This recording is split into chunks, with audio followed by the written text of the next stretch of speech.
Bienvenue, c'est les Actus. Au programme, préparation des 11e flâneries, rendez-vous incontournable au plan d'eau de Reichshofen, réunion publique avec le Conseil général du Bas-Rhin autour des nouveautés en termes de rénovation. Mais tout de suite, on fait le point sur les élections européennes et le vote blanc.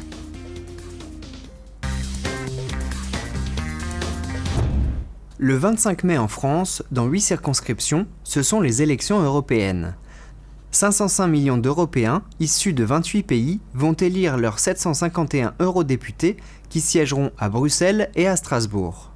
En France, 74 députés européens seront élus pour 5 ans, dont 9 dans notre circonscription de l'Est. Lors de ces élections, le vote blanc sera reconnu pour la première fois selon la loi du 21 février 2014, entrée en vigueur le 1er avril. Il en sera ainsi pour tous les futurs scrutins. En France, comme dans la très grande majorité des pays européens, un bulletin blanc a toujours été considéré comme un bulletin nul. Alors c'est le cas dans la plupart des pays européens, sauf pour la Belgique, pour la Suède et pour la Suisse, qui eux prennent en compte depuis très longtemps les bulletins blancs. En France, ça n'a jamais été la tradition, et donc comme par le passé, il y a eu déjà pas mal de propositions de loi qui visaient à prendre en compte ce bulletin blanc pour dire voilà, l'électeur qui vote blanc s'exprime d'une certaine façon, et donc il faut prendre en compte cette expression. Les propositions de loi ont toujours échoué, sauf la dernière qui a donc abouti à cette loi du 21 février 2014. Suite à un amendement de la loi, ces bulletins ne seront pas pris en compte dans les suffrages exprimés. La nouvelle loi implique 2 changements. Le premier concerne les enveloppes vides.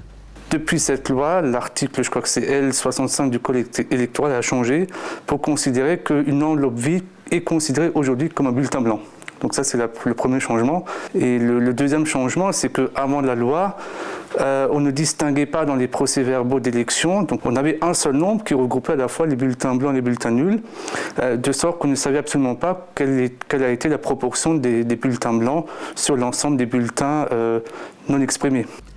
Les conclusions tirées des élections auront donc plus de lisibilité et peut-être une influence morale sur la légitimité des élus, car la finalité d'un vote blanc n'est pas la même qu'un bulletin nul. Le code électoral distingue en fait entre le bulletin blanc, le bulletin nul et plus globalement l'abstention. En sachant que ces 3 phénomènes ont des finalités totalement différentes. L'abstention est très simple, c'est quelqu'un qui ne s'intéresse pas à l'élection, donc qui ne se déplace pas. Le bulletin nul est la personne qui veut voter, mais qui méconnaît en fait les règles électorales. Et puis le bulletin blanc, c'est celui qui veut participer à l'élection, mais qui veut dire à celui qui est en face, donc au candidat, voilà, je ne vais pas voter pour vous, mais je veux absolument montrer ma déception sur le fait qu'il n'y ait que ces candidats-là ou que ces partis politiques. Pour ces élections, le choix est plutôt large avec 23 partis politiques qui présentent des candidats dans l'Est. Cela montre l'importance de ce scrutin. Et cette Union européenne, initialement en 1955, avec ce qu'on appelait autrefois la CEE, l'Union européenne était limitée à l'économie.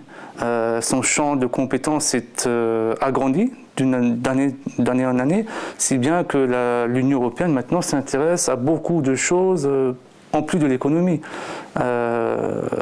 au vote, à la famille, à la consommation, aux entreprises, même aux associations, à la fiscalité. Voilà pourquoi, le 25 mai, il faut mettre une enveloppe dans l'urne, quel que soit son contenu. Le taux de participation à cette élection diminue depuis 1979 du fait de son impression d'éloignement. Pourtant, nous sommes en Europe. Exercez votre pouvoir. Choisissez qui gouvernera l'Europe. Votez le 25 mai. Les élections européennes, le 25 mai 2014.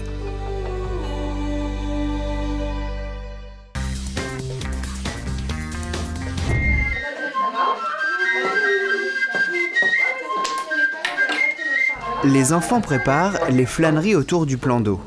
Au travers d'ateliers artistiques, ils découvrent différentes disciplines et s'entraînent durant une semaine. Et donc du coup, on a pour objectif de réaliser un spectacle déambulatoire autour des flâneries. Donc il y aura de la peinture, il y aura de l'acrobatie, il y aura de la musique et on va fabriquer un dragon géant en papier mâché en fait, qui se baladera autour du plan d'eau ce jour-là en fait. Depuis 4 ans, Cindy planifie des animations. L'an passé, autour des Jeux, Cette 11e année, le thème est tout trouvé. Tous les ans, on essaye un peu de varier notre projet. Et là, on nous avait demandé de faire un spectacle sous le thème du dragon, vu que le chiffre 11, ça représente donc le dragon. Donc du coup, on a essayé de trouver des idées pour un peu préparer ce thème-là, en fait. Pour les aider, 4 intervenants éveillent les curiosités des enfants. Après la musique et la peinture, c'est l'heure de faire des acrobaties. C'est pour le dragon, quoi. On doit le faire bouger comme ça pour que ça donne de l'énergie. Et on a fait les échelles. Enfin, on est monté dessus et on a essayé. Les enfants alternent les ateliers. Ils mettent la main à la pâte pour fabriquer le dragon en papier mâché. Pendant ce temps, les ados préparent le parcours pieds nus. Tous ont à cœur de ravir les flâneurs. J'espère qu'il y aura du monde et qu'ils vont bien aimer ce qu'on va faire.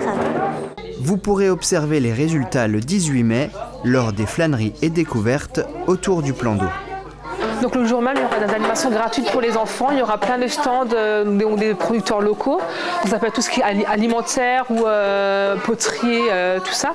Et donc du coup, nous, on va faire un conte animé. Il y aura donc le spectacle déambulatoire. Il y aura un atelier maquillage et un atelier santé pieds nus. Et bien sûr, les Dames Nature seront de retour, vu qu'elles sont très attendues depuis 4 ans. Donc c'est un peu devenu l'emblème des flâneries. Donc du coup, elles seront là aussi. Améliorer votre habitat, valoriser votre patrimoine et réduire les factures d'énergie, c'est possible, mais parfois cela peut devenir un vrai casse-tête. Sur le territoire de l'Alsace du Nord, plusieurs solutions sont proposées. Des aides, des subventions et des accompagnements personnalisés sont mis en place par le Conseil général et la communauté de communes du pays de Niederbronn-les-Bains. Pour tout savoir sur le sujet, des réunions publiques d'information vous sont proposées dans le secteur, le mardi 20 mai à 18h30 au Moulin Neuf à Niederbronn-les-Bains et le mardi 10 juin à 18h30 à la salle polyvalente d'Engwiller.